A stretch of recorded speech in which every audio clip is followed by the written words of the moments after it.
I guess potentially the most significant news since last time we met is the proposal for a massive new energy plant proposed in Star. Where is that at the current state, and what would that mean to Anderson County if it got approved by the Public Service Commission? That would be a huge injection of tax money into Anderson County. It would be huge. And it would be another part of making Anderson energy secure. As you know, we have Santee Cooper, and they're expanding right now in the southern part of the county. They're a cogen operation, which means it's natural gas to electricity. And so this would be another one.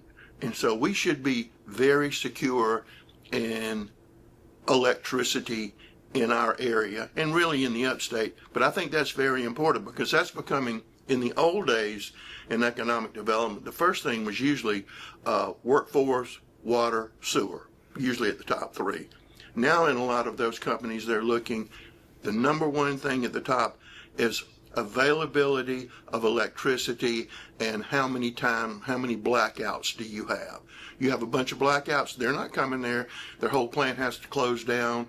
They have a production process that if it stops midstream, everything is ruined. So that's becoming more and more important, and that's just another good thing for Anderson County to have.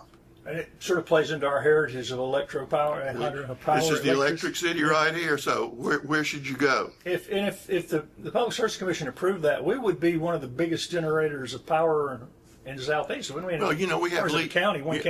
We have Lee Steen, right? Hartwell Dam. I mean, you know, we're in a pretty good situation with regards to electricity. Council passed more than $300 million budget in the upcoming fiscal year. What are some of the highlights of that budget? They increased by $700,000 the money for the solicitor's office, and that's to allow them to improve, modernize, upgrade some things that they need to do to be more efficient in moving people through the system. We think that's going to really help and really have an impact on the number of people that are incarcerated. You know, justice should be swift and sure. I think this is going to make it more swift and more sure and move things through the system. So council allocated that money, and it's going to bring great dividends for the county in that. The other one of the big things is they've hired 16 new detention officers that will go in the law enforcement budget in anticipation of the new jail opening up. So those two things were done. They need to get them trained in time. And you have to get them trained because you just can't walk in there and go to work. So, and that's going to be over time when that up. So those are two significant things. In the general fund, there was no increase in the general fund. There was a 0.3 increase for Tri-County Tech. That appears under the Tri-County Tech ledger right there. But as you know, Anderson County is responsible for 50% of Tri-County Tech's budget, Pickens 25, Oconee 25. And that 0.3 of a mil will allow our students from Anderson County to pay the same tuition that students in Pickens and Oconee do. So that's why that was necessary. And you know, you and I remember when they opened Anderson, the Tri-County Tech in Pendleton. Yes. What significance has it been over the last 60 years to have that right here in Anderson County? Well, everything we do, to a large degree, involves Tri-County Tech. We hire people who've been to Tech. They train the people who come here to work in these industries. They provide even more training for that. A lot of our citizens go there for their first 2 years of college. I mean, Tri-County Tech's influence is everywhere in Anderson County and always has been.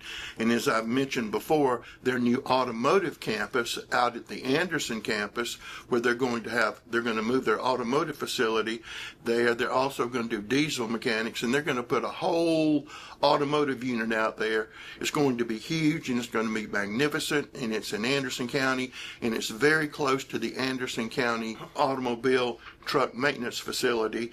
And we've already talked to Tri-County Tech about taking people who are in that program and sending them to work as apprentices at our shop.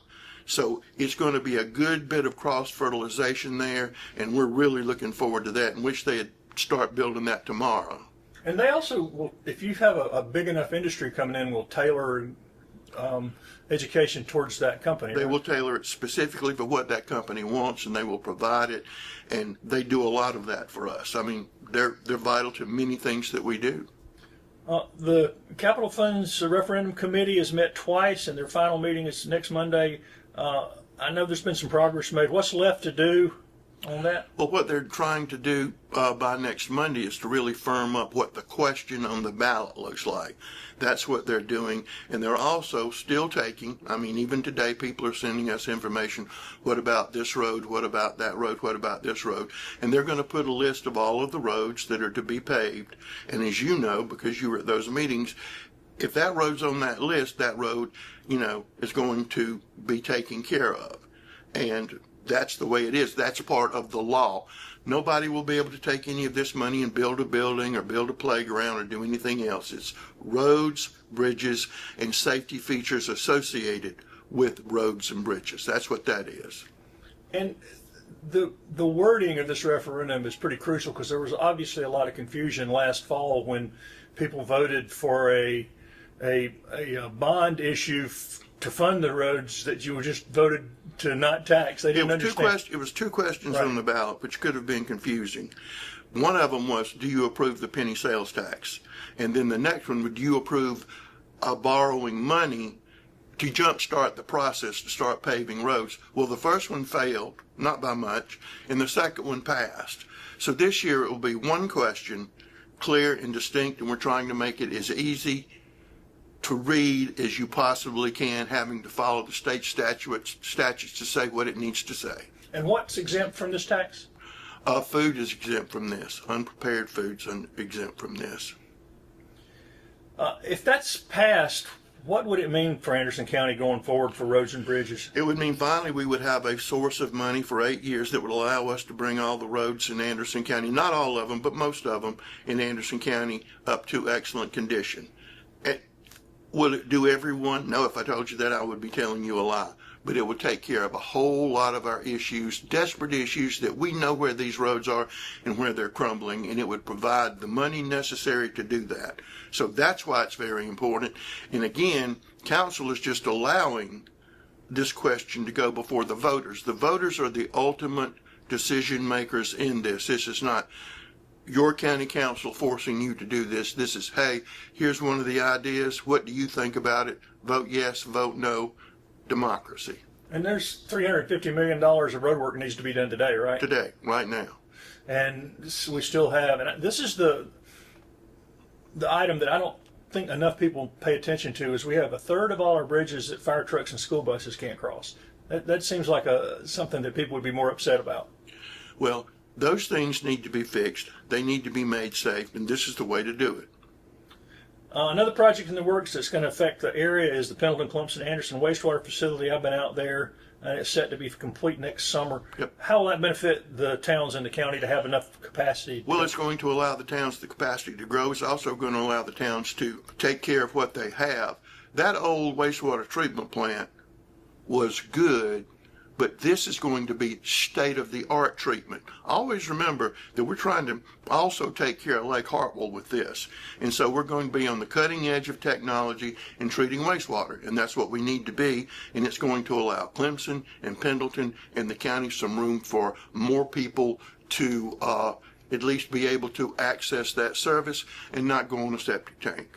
Well, and the people who are going to run it were trying to explain to me that they are using, at least for today's scientific knowledge, the best environmental stuff to clean The up the best water technology that's available. Yeah. And that's very important. Zoning also seems to be gaining some traction in parts of the county, and several voting precincts have proposals in the works. What's the latest on those efforts? Those efforts will be going on the ballot in November. There will be meetings between now and then to work with those areas on what you would like to see, what's going here, and things like that. But they will definitely be on the ballot in November, and they're in the southern part of the county, and they secured the necessary signatures, and so that will be something that people will be voting on. And so citizens started with, up near Townville, a precinct up there, are beginning to realize that they can control what goes in if they zone there. If you do that, then your area is zoned, and it's what you want it to be. Since last time we met, the annual national homeless count was completed earlier, and it posted an increase in the number of folks without permanent residence in Anderson County. And Hope Missions has been working with several other groups on task force that found Anderson County needs another 140 shelter beds. And I know the county's been working with Hope Missions on some property on the east side, Correct. the Riverside Mill. Correct. That'll relieve some of it. I guess the next step is what, finding grants and funding to make that happen? We'll require finding money from other sources to make that happen. It'll also take every person being involved, every entity being involved in that. And some will step up, some won't step up. But the only solution is to provide that which is necessary to help these people get off the street, help them get into a program, help them get their lives back together, and hopefully provide places for people who have been made homeless for economic reasons. And we've talked about this before. If the average rent is $1,200 a month, and you're getting $1,600 in Social Security, I'm just saying. If you get that. If you A get lot of that. the people who worked in mills don't get that. Don't get that. I know the county has worked with Habitat and Emmanuel's Hammer and some other groups to try to either, places the lots have been torn down, blighted houses and stuff have been torn down to try to jumpstart We're some of still that stuff, tearing too. houses down all around the county. Not only it improves the neighborhood for the other people who live there, but a lot of these houses turned into drug houses, so that's no longer available. We're also working with numerous groups to provide money for home repairs for low to moderate income people, but also working with other groups that can go out beyond that to see if we can help even more people. And all of this is being done through federal money that we receive, and so we're putting it to use. We're not letting it sit there. And so far, we've been making progress. We still have a long ways to go, but we've got the system down. We're doing that, and that makes me feel real happy. I know as we're sitting here in the courthouse, any update on the historic courthouse work? It's looking a lot better. Still looking sometime in December. That's what we think they will be through. I mean, they're here every day. Time for Santa to get in the window. Well, we're going to make arrangements for Santa one way or the other.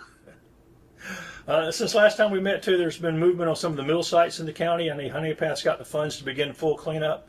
And acting Mayor Jim Taylor was telling me they have some potential plans for housing on that site. We have some potential plans in Honeypath at the Osceola Mill site. We're still a few steps away from actually having the money. It's just a process, so everything's clear on that. We had a meeting with Pelzer Historical Association yesterday, on the mill in Pelzer, on the plans for that and moving forward on that, cleaning up some areas over there. The mills in Pendleton, they're in good shape. That's being taken care of. Do you know, have they given you a date on the Cheney Mill opening? No, don't have a date on that yet. Any time now. Any time now. So we're going to continue the work cleaning up these old mills. And including the Belton site? Belton, we haven't been too much involved in, but we would be. How about Equinox here? Any movement there? Not fast enough to suit me. We may be making a different turn there to speed things up. But we are going to get some progress on Oh, it. yes, we are. That would be a lot of housing and retail expanded downtown. Well, there's a huge development. If you know where the Anderson County Farmers Market, that property across the street, that is going to be developed by a developer. That will almost link completely to Equinox and expand the town in that direction. Kimchek's property the city's working on. Absolutely. Yeah. The mayor said, of Anderson said that's maybe gets underway in the fall. And that's what we're hoping it'll get underway in the fall. There's another opioid settlement, and the state of South Carolina received another $9 billion. Any idea when they'll let the counties know how much they'll receive? I think that we will get around $300,000 out of that settlement, the Sandoz settlement. We received that paperwork yesterday, and naturally we will use that to help with addiction programs that we support all the way from AmMed to Lovewell to several other ones, Shalom House, all of those that we're able to support, provide places for people with addictions to go get help. So that will help us continue that mission. And again, that money comes from the lawsuits, opioid lawsuits. So it's not tax money, it's not grant money. It can't be used for anything And it else. can't be used for anything else. Summer is nearly, it's here and on the way, and the Civic Center is gearing up for maybe the largest attendance music festival we've had. Last year it was anyway, Rock This Country. What's the county doing to get ready for 40, 50,000 fans, whatever it's going to be? Oh, we started planning the day after the last event, so we're in good shape. We're tweaking a few things right now to make the experience, better for people. So I think we're ready to go. I think we have everything nailed down, and I think we also have things if things go sideways. So we have that, but we also have Kool and the Gang coming for Celebrate. We've got some other concerts in the work. You got Jamie Johnson coming, which is a pretty big name. Jamie Johnson, that's a pretty big thing coming. So we've got a lot of good things coming out to the Civic Center and got more. We had a meeting this morning about a professional soccer tournament out at the Civic Center with about 8 teams. So there's a lot of things going on out there. There's always something going on out there, no matter what. I mean, we're getting ready for the Outdoor Dream Foundation. They'll probably bring 2,000 people there. Just a whole lot of activity going on right now. There was two things out of what you just said. One, what will the economic impact be of the Rock the Country? Oh, well, we will make money off of it. I'm talking about we will get a check from them for the use of the facility. But all of the businesses are going to benefit from that, and a special emphasis is being made by the Rock the Country group this year to make sure that those that are right around the area also get to benefit. Last year, some of them didn't do as well as other people in the community, so we're going to make a special effort to make sure those the real close by get a taste of the action. Somebody did economic impact last year. What was it? Do you remember? It was $60 million off the top of my head. Is the Civic Center, you talked about everything going on, are they still actively recruiting regional and state sports tournaments and stuff? Oh, yeah. Well, that professional soccer tournament we did today, yes, we have huge softball tournaments coming in. And so there's something going on in the county sports-wise just about all the time. A lot of times, if you don't have kids involved in it, you don't know about it. But go out to Civic Center on Saturday, and you'll see all the people out there taking advantage of what we have there. And somebody had asked me about not seeing cricket. That's because they moved down under the lights to a different place. They have their own field. They're in the back, and they're very happy with having their own field back there. But I promise you, they're there. A couple other things. Since last time we met, you were there, the opening of the new library in Iva. Yep. What was your impression of that downtown library branch? Oh, as I talked about, Kathy Hipp, superintendent, said, I need to get the old library so it'll make our school activities function better.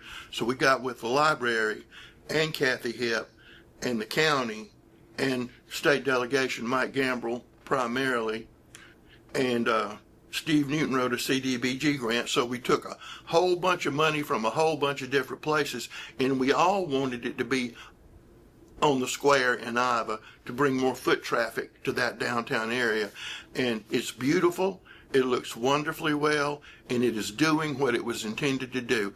And so I think we're all very happy about that. That design was one of the most clever I've seen, that bookshelves are on locked wheels that can be moved to open the space for using the library for lots of things, and they're looking forward to that, I think. So I think it's wonderful. You were also in the river in a kayak earlier this month on the Saluda River Rally. What was the water like this year? Thank goodness it was cold, as it always is. So we had a good time. The rally was real good. Last 3 miles okay this time? This is the deal on that, okay? The first 4 miles, you're just cruising. After that, you break out the paddle. And it ain't easy. But I did it in record time this year. Best time I've ever done it in. Okay, and then they combined it obviously with Rhythm on the River. Yep. Did that go well, having the two events the same day? It went very, very well, but we're also thinking about, or at least our council members thinking about maybe moving Rhythm on the River to a cooler time. Now, the Saluda River Rally works good because you're getting in the cold water. You're good. But that is an idea that might come to pass about moving it to a cooler time. So we don't know yet. It was hot out there. It was very hot out there. And at 7:30, the sky opened up and blew up everything. Yeah. Well, speaking of summer, it's prime tomato season at the Anderson Farmers Market. Corn's starting to come in. And I've asked before, with vendors spilling all over the parking lot, is that big enough for the farmers market there? At some point in time, it's not going to be big enough because, I mean, it's absolutely jammed. And back to your point about tomatoes, I went Tuesday and there were no tomatoes. Already out. And I was told I got there too late. I got there really early, okay? But usually July 4th, next week, is when they really start coming in. See the heirlooms, that's the one. Yes. And so I'll be down there Saturday morning to make sure that if they're there, I'm there. Well, hide me some German purples if you are. And of course, their holiday market is now less than 5 months away. And 148 days, the county will be lighting the downtown Christmas tree. I guess we're hoping the courthouse will be finished by then. I was told that they would be gone before the Christmas tree is lit. Okay.